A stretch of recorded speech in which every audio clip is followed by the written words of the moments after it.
ओम शांति। 27 तारीख के महावाक्य। मीठे बच्चे, पारस बुद्धि बनने के लिए बाप जो समझाते हैं उसे अच्छी तरह से समझना है, स्वयं में धारण कर दूसरों को कराना है। प्रश्न है, कौन सा एक राज बहुत ही गूढ़ है, गोपनीय और समझने का है? उत्तर है, निराकार बाप सभी का माता पिता कैसे बनते हैं, वह सृष्टि की रचना किस विधि से करते हैं, ये बहुत ही गुहा और गोपनीय राज है। निराकार बाप माता बगैर सृष्टि तो रच नहीं सकते, कैसे? वह शरीर धारण कर उसमें प्रवेश कर उनके मुख से बच्चे एडाप्ट करते हैं। यह ब्रह्मा पिता भी है तो माता भी है। यह बात बहुत ही समझकर सिमरण करने व स्मृति में रखने की है। गीत है, तुम्ही हो माता पिता तुम्ही हो। ओम शांति। जिसको माता पिता कहते हो तो जरूर फरमान पिता ही करेंगे। यह तो माता पिता कमांड है। यह बात मनुष्यों के लिए समझना बड़ा डिफिकल्ट है और यही मुख्य बात है समझने की।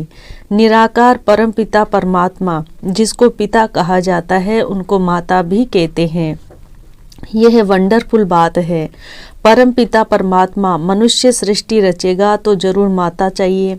यह बात बड़ी गहरी है और कोई की बुद्धि में कभी आ न सके। अब वह है सभी का बाप, माता भी जरूर चाहिए। वह पिता तो है निराकार, फिर माँ किसको रखे? शादी तो नहीं की होगी। यह है अति गहरी और गोपनीय समझने की बातें। नए नए तो समझ न सके, पुराने भी मुश्किल समझकर और उस स्मृति में रहते हैं। बच्चे ही माँ बाप की स्मृति में रहेंगे ना। भारत में लक्ष्मी नारायण को भी कह देते हैं तुम मात पिता, तो राधे कृष्ण के आगे भी जाकर कहते हैं तुम मात पिता। अब वह तो प्रिंस है। प्रिंस उन्हीं को माता पिता कोई बेसमझ भी न कहे। मनुष्यों की तो कहने की आदत पड़ गई है, परंतु ये बात ही न्यारी है। लक्ष्मी नारायण को तो उनके बच्चे ही कहेंगे तो माता पिता। मनुष्य समझते हैं जिसके पास बहुत धन है, महल माड़ियाँ है, वह स्वर्ग में है। उन्हों के बच्चे कहेंगे हमारे माँ बाप के पास बहुत सुख है, तो जरूर आगे जन्म में कुछ अच्छे कर्म किए हैं।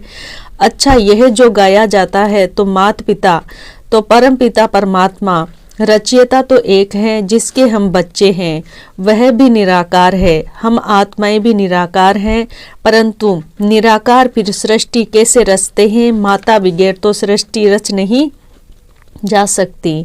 वंडर है सृष्टि रचने का। एक तो परमात्मा रचयिता है नई दुनिया का, पुरानी दुनिया में आकर नई दुनिया रचते हैं, परंतु कैसे रचते हैं ये बड़ी गहरी बात है।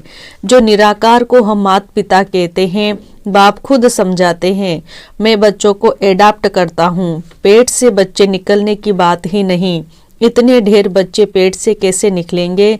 तो कहते हैं मैं इस शरीर को धारण कर इनके मुख द्वारा बच्चे एडाप्ट करता हूँ।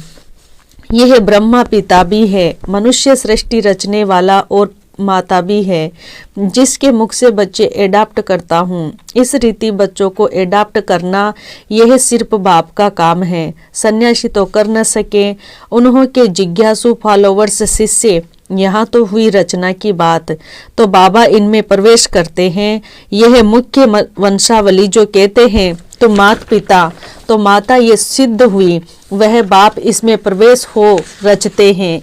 यह बूढ़ा प्रजापिता भी ठहरा, फिर माता भी बूढ़ी ठहरी। बूढ़ी ही चाहिए ना। अब बच्चों को माता पिता को याद करना पड़े, इनकी तो प्रॉपर्टी है नहीं, तुम बनते हो वारिस, इसलिए इनको बाप दादा कहते हैं। तुमको प्रजापिता ब्रह्मा से प्रॉपर्टी नहीं लेनी है। यह दादा ब्रह्मा भी उनसे लेते हैं। इनको दादा भी तो माता भी कहा जाता है, नहीं तो माता पिता कैसे सिद्ध हो? माता पिता बगैर बच्चे कैसे हो? ये बड़ी गहरा समझने और सिमरण करने की बात है। बाबा आप पिता हो, इस माता द्वारा हमने जन्म लिया है, बरोबर वर्षा भी याद आता है। याद उस बाप को करना है। ज्ञान से तुम समझ भी सकते हो कि कैसे बाप पतित दुनिया में आते हैं और कहते हैं जिसमें प्रवेश करता हूँ यह हमारा बच्चा भी है, तुम्हारा बाप भी है और फिर माता भी है। तुम हो गए बच्चे, तो बाप को याद करने से वर्षा मिलता है, माता को याद करने से वर्षा नहीं मिलेगा। निरंतर उस बाप को याद करना है, बाकी इस शरीर को भूलना है। ये ज्ञान की बातें समझने की है। बाप पुरानी दुनिया में आकर नई दुनिया रचते हैं, पुरानी को खलास कर देते हैं, नहीं तो कौन खलास करे। गाया भी हुआ है शंकर द्वारा पुरानी दुनिया का विनाश, ये ड्रामा में नूंद है, इसलिए गायन में भी आता है। तुम बच्चे जानते हो हमारे लिए नई राजधानी बन रही है, विनाश की फुल तैयारियां हैं। तुम इतने ढेर हो, सब राजाई पद पा रहे हो, ऐसे नहीं अंधश्रद्धा से मान लिया है। कोई ने कहा राम की सीता चुराई गई, सत्य। कोई भी बात न समझो तो समझने की कोशिश करो, नहीं तो बेसमझ के बेसमझ ही रह जाएंगे। भक्ति मार्ग में तो अल्पकाल का सुख मिलता है, उसका फल उसी ही जन्म में व दूसरे जन्म में अल्पकाल के लिए मिल जाता है। तीर्थ यात्रा पर जाते हैं, कुछ समय तो पवित्र रहते हैं, पाप नहीं करते, दान पुण्य भी करते हैं। इसको कागविष्टा के समान सुख कहा जाता है। यह तुम बच्चे ही समझ सकते हो, क्योंकि तुम बंदर से बदल मंदिर लायक बने हो। सतयुग में तुम पारस बुद्धि थे, क्योंकि पारसनाथ पारसनाथिनी का राज्य था, सोने के महल थे। अब तो पत्थर ही पत्थर हैं। पारस बुद्धि से पत्थर बुद्धि कौन बनाते हैं? 5 विकार रूपी रावण। जब सब पत्थर बुद्धि बन पड़ते हैं, तभी फिर पारस बुद्धि बनाने वाला बाप आते हैं। कितना सहज समझाकर समझाते हैं, बीज और झाड़, बाकी डिटेल तो समझाते रहते हैं, समझाते रहेंगे। नटसेल में कहते हैं बाप को याद करो, जिससे वर्षा मिलता है, माता को याद करने की जरूरत नहीं है। बाप कहते हैं बच्चे मुझे याद करो, तो जरूर बच्चों ने माता से जन्म लिया होगा, जन्म लिया बाप से वर्षा लेने के लिए, तो इस माता को भी छोड़ो, सब देहधारियों को छोड़ो, क्योंकि अब वर्षा बाप से लेना है। सब बच्चे समझ गए हैं कि हम आत्मा रूहानी बाप के बच्चे हैं और फिर जिस्मानी माता पिता के भी बच्चे बने हैं। वह बेहद का बाप नई सृष्टि रचते हैं। भारत स्वर्ग था ना, ये लक्ष्मी नारायण स्वर्ग के मालिक थे, अब नहीं है। बेहद का बाप समझाते हैं तुम हर जन्म में हद का वर्षा लेते आए हो। नरक में तो है ही हद का वर्षा, स्वर्ग में हद का वर्षा नहीं कहेंगे, वह बेहद का वर्षा, क्योंकि बेहद के अर्थात सारी सृष्टि के मालिक है और कोई धर्म नहीं है। हद का वर्षा शुरू होता है द्वापुर से, सतयुग में बेहद का है। तुम प्रारब्ध भोगते हो, वहां तुमको बेहद की बादशाही है। यथा राजा रानी तथा प्रजा, प्रजा भी कहेगी हम सारे सृष्टि के मालिक है। अभी तो प्रजा ऐसे नहीं कहेगी कि हम सारी सृष्टि के मालिक है, अभी तो हदें लगी पड़ी है। वह कहते हैं हमारे पानी के अंदर नहीं आ सकते, या यह टुकड़ा हमारा है। वहां प्रजा भी कहेगी हम विश्व के मालिक है। हमारे महाराजा महारानी लक्ष्मी नारायण भी विश्व के मालिक है। ये अभी हम समझते हैं कि वहां एक ही राज्य रहता है, वह बेहद की बादशाही। भारत क्या था किसकी बुद्धि में भी नहीं है। तुम बच्चों को अब शिक्षा मिलती है कि बेहद के बाप से वर्षा लो। हम कहते हैं तो जरूर हम ले रहे हैं। बेहद का बाप है ही स्वर्ग का रचयिता। गाया भी जाता है 21 पीढ़ी राज्य भाग्य। पीढ़ी क्यों कहते हैं? क्योंकि वहां बूढ़े होकर मरेंगे, वहां पर अकाले मृत्यु नहीं होगा, माताएं कभी विधवा नहीं बनेगी, रोना पीटना नहीं होगा। यहाँ तो कितना रोते पीटते हैं, वहाँ बच्चों को भी रोने की दरकार नहीं। यहाँ तो बच्चों को रुलाते रहते हैं कि मुख बड़ा हो, वहाँ ऐसी बात नहीं। यह तो सब बच्चे समझते हैं कि हम अभी बेहद के बाप से कल्प पहले मिसल वर्षा ले रहे हैं। 84 जन्म पूरे हुए, अब जाना है। निरंतर बाप और वर्षे को याद करने से विक्रम विनाश होंगे। मन मना भव का अर्थ कितना सहज है। गीता भले झूठी है, परंतु उसमें कुछ न कुछ तो सच है ना। मुझ अपने को बाप को याद करो। श्री कृष्ण तो ऐसे नहीं कहेंगे कि मुझे याद करो, तुमको मेरे पास आना है। परमात्मा अभी सर्व आत्माओं को कहते हैं कि तुम सभी आत्माओं को मच्छरों से दृश्य आना है, तो जरूर आत्मा परमात्मा बाप को ही फॉलो करेगी।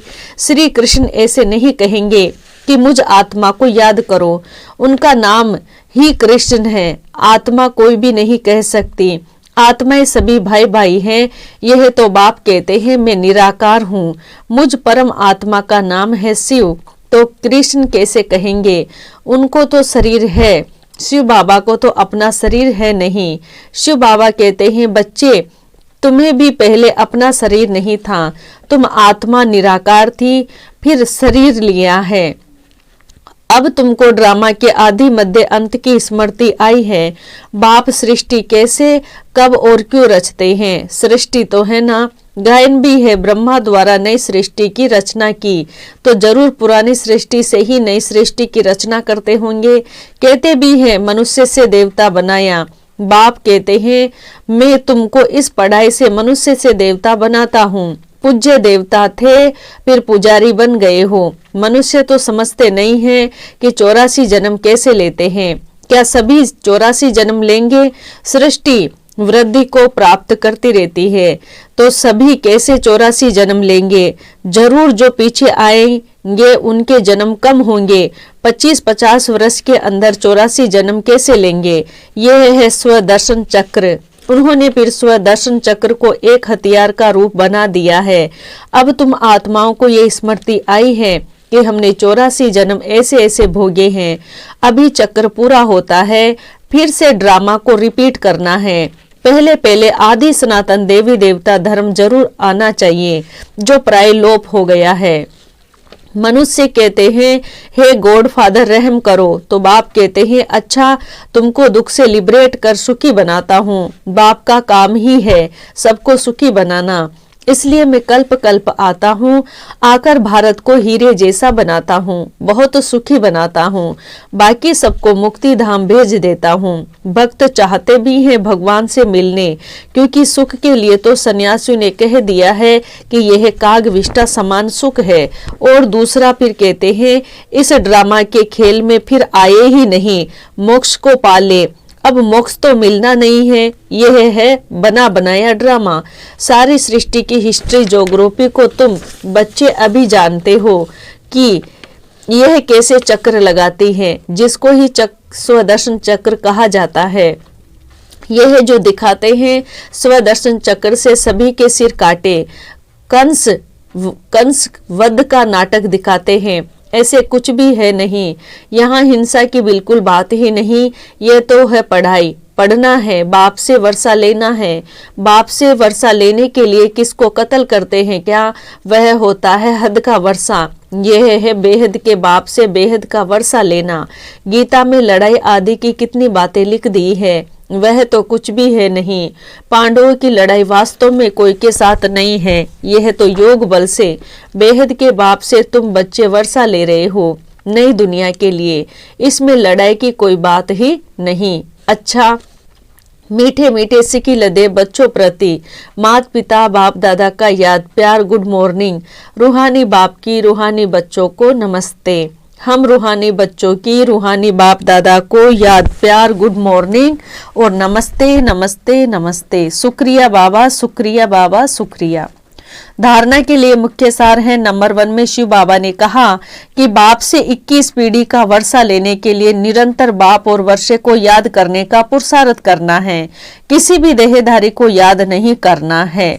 दूसरी पॉइंट, बुद्धि में स्वदर्शन चक्र फिराते रहना है। हम पूज्य थे फिर पुजारी बने हैं, 84 जन्मों का चक्र पूरा किया, फिर से ड्रामा रिपीट होना है।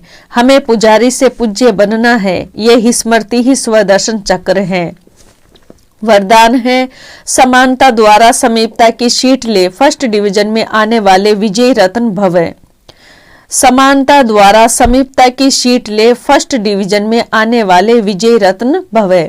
एक्सप्लेन में शिव बाबा ने कहा है समय की समीपता के साथ साथ अब स्वयं को बाप के समान बनाओ।